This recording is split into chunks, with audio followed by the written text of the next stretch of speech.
How's it going? You've been through this before as far as playing in the wild card game. What did you learn from that game with the Rockies that you won to try to the dynamics of trying to win a multi-game playoff? Yeah, I mean, I think it's just, you know, you don't. This is one game, it's different than any other game. As far as like, you just don't hold back on it. I guess you do everything you can to win. You throw everybody. Starters will be in the bullpen. You're not really saving anybody for anything. You're just doing everything you can to win this game, and then hopefully move on. That's the one thing I noticed that's a little different. I think the matchups will be a little bit different. Trying to match up with guys where, this year, there's a 3-batter rule and all that. I think in the Walker game, you're gonna see a little bit more matchups to make sure, everyone feels as uncomfortable as possible. But that's just kind of how it goes. It's kind of a crazy game, It's like I said, you don't save nobody for nothing. Everyone's gonna be in the pen, or everyone's got to be ready to go. You competed against the Dodgers a lot in this division. What's the emotions for you, and do you have to control those? Yeah. Well, this game kind of reminds me of 163 in 2018 coming here. Yeah, I mean, my emotions will be fine. Played the Dodgers a lot, lost a lot, and I think it's if you're gonna go through the team to get to where you want to go, the Dodgers are always gonna be in the way. That's just kind of how it goes. So we respect them. I have a lot of respect for that organization, how they go about it, and those players. But it's one game. We're gonna try to find a way to win and beat them. Nolan, to that end, as somebody who grew up around here, somebody who grew up kind of in the shadow of Mount revering the stadium, is today maybe a day where you can kind of take in and enjoy a little bit of the playing a postseason game at Dodger Stadium before you maybe get down to business tomorrow? Yeah, absolutely. It's nice to have a day off. I guess come here, get a workout in, and get on the field. The air, the fresh air, and I don't know. I know when I land in California, I can tell by the air that I'm home. But especially coming here, obviously, I'm so used to having a lot of my family here for these games, and it's a lot of fun to play. And I expect tomorrow will be pretty intense, pretty good environment, so it'll be great.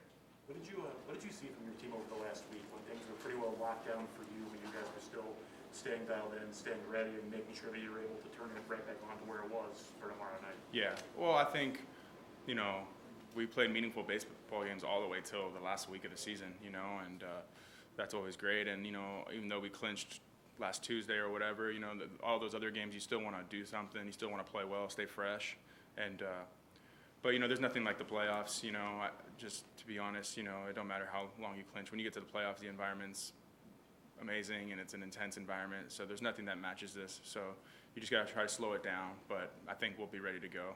We'll be more than ready.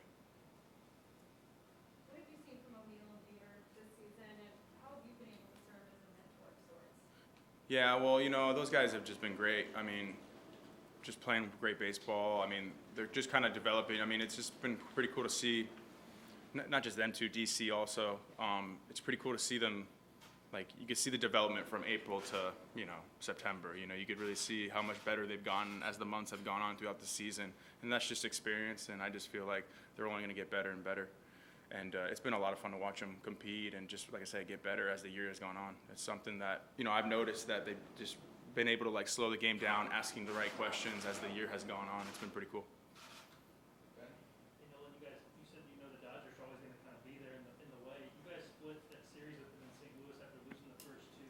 How much did that kickstart the winning streak that came later? And do you feel like that was kind of a turning point for the team? It was big, for sure. Obviously, getting Grand Slam walk-off against us in Milwaukee and then flying in the next day to face, Scherzer on a 3:00 day game. You're just like, this is not the greatest, scenarios. But just to come back and win those two games, win the series against the Reds, and then I don't even know how else it ended up. I forgot who we played. But just to continue to play well. We played hard, and that's the one thing I've been amazed with this team. It's just we keep coming. We do. We've lost some tough games this year, but we found a way to continue to compete and try to be there in the end. And there was no game that really rattled us, and that was something that I was in awe of, because after that walk-off Grand Slam, a lot of people probably wrote us off, like this is it, but we kept coming, and we went on a great streak, and now we're here. When Adam was in here, he detailed the differences in June during that rough stretch where the team often came to the park and it felt like they felt that they were defeated already when something unideal happened, compared to September when you guys would come to the park and you would think, we're not losing ever again.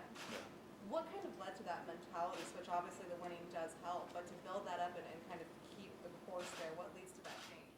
I think it's just, like I said, we continue to show up in the same guys every day, I think, losing tough games, that we've lost some tough games this year, like games you were like, man, this is really bad, and to see us come back every day, and that just shows who we are. And then I think that mentality of continue to show up every day, let's get after it, and whatever happens, happens. I think that's kind of carried us toward the end, where maybe some other teams got a little tired at the end, maybe lost a little focus because they clinched a little early, whatever, you know what I mean, or they felt the pressure. We kind of just stayed even keel, and we just continued to fight, and that's why we went on that streak.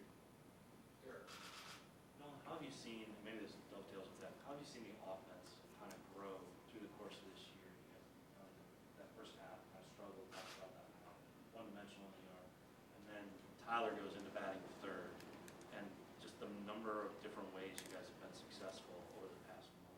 Yeah, I think offensively, I mean, we feel in the first half we hit the ball hard. We played, obviously we had a rough month. We just played bad baseball, but like we still hit the ball hard. We lined out a lot, and we were just always kind of saying, we all said it right before the first half. We're like, man, it's got to turn sooner or later, right? Like, and it didn't turn until September. It really turned, and I think that's just the mentality we've had. Like, we believe it's going to turn. Just got to keep going, and I think it's just the maturity of the offense. I think putting Tia on the 3-hole, and then obviously Goldie, who's been, our leader, here's my like little MVP chant for him, but like seriously, I mean, he really carried us to get to the playoffs. I mean, once Goldie got hot, I mean, we all just fed off him. I mean, he's been critical for us. So just those guys at the top of the order, and then Tommy played well, but like I said, the bottom of the order played well too, but I think Goldie's the one that really got it going for us. Can that help in a one-game situation, just being able to score in different ways like you guys are showing? Well, absolutely. I mean, for us to win one game, you got to be able to do everything. You got to be able to maybe hit a homer or work a rally. The Dodgers got good pitching, so you got to find a way to fight against them, and their offense is really good too. They feel the same way probably about them, where they can clip you or working a bat. So I think their offense is really good, but we're pretty steady too, and we can play defense, and I really like our chances, and it's not going to be an easy task at all, but I feel confident in our group. Around the country, some fans, some media are like, oh, the Cardinals again. And there's even a phrase your buddy Holiday hates, it's called Cardinal Devil Magic. Like, it always kind of works out. I just wonder, in Colorado, your sense, did other teams and other players ever look at the Cardinals and, man, they always seem to end up there? Was there sort of a sense around the league, too? Like, how does it always work out for them? Yeah, absolutely. I think just being a part of it now, the rough stretches, you're kind of like, I don't know, man, this is not good. And then, like, I guess just the way Yachty, Waino, these guys carry themselves, they don't get too high or too low, and you just feed off that, you just kind of like, all right, they're staying steady, so that's what I'm going to do. And you just continue to follow their lead, and because they've been around a long time and they've seen some crazy streaks, and, I think that's just the difference between good teams and bad teams is that, how steady can you stay throughout a 8-month season, and the Cardinals have always done that. They're always find themselves in it at the end because of how we, stay steady and continue to fight.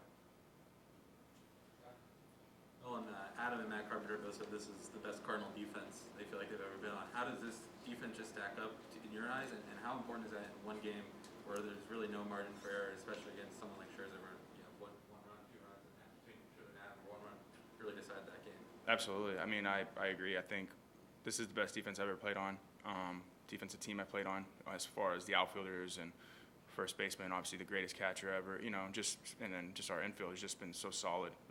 There's no doubt that our defense is, I think, the best in the game, and I think that's going to help us in a game like this where we got to be able to cover ground and make some plays because, I would assume the Dodgers, hopefully not, but I would assume they're going to have good at bats. They're going to find, they're going to hit the ball hard, and we got to find a way to stop them and make some plays. Adam was just in here saying he still feels like a pretty young fellow despite his age. Do you catch him acting his age very often? Oh, I mean, absolutely. I mean, I don't look at him. I mean, I look at him like as a dad in a sense. I think everyone does. He's like the Godfather. Same thing with Yachty.